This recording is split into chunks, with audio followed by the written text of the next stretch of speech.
Sebenarnya guys, kalau subsale ni orang takut apa guys? Kalau rumah subsale, orang paling takut bila...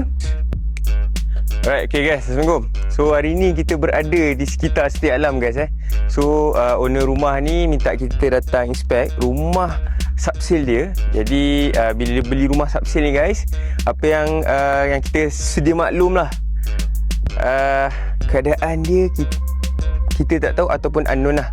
So dia meragukan. So bila kita check balik dia deal dengan pihak developer.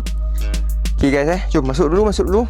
Okay, ni dia punya SMP guys ni SMP dia. So nanti okay, untuk klausa inspection ni, dia punya defect liability period ni dah di state kan, yang mana as is where is condition.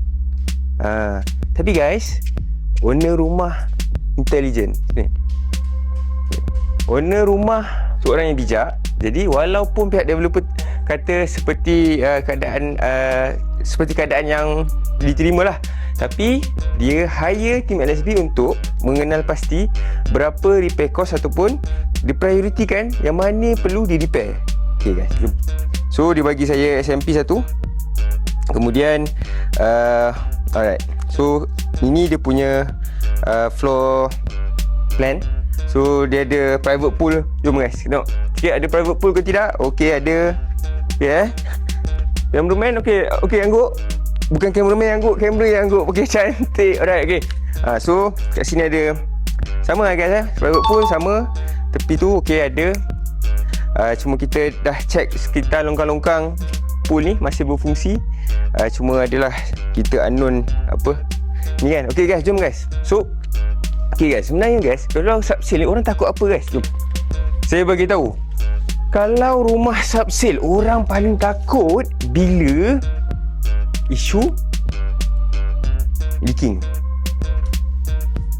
Tapi guys, sebelum leaking, saya tunjuk dulu isu electrical.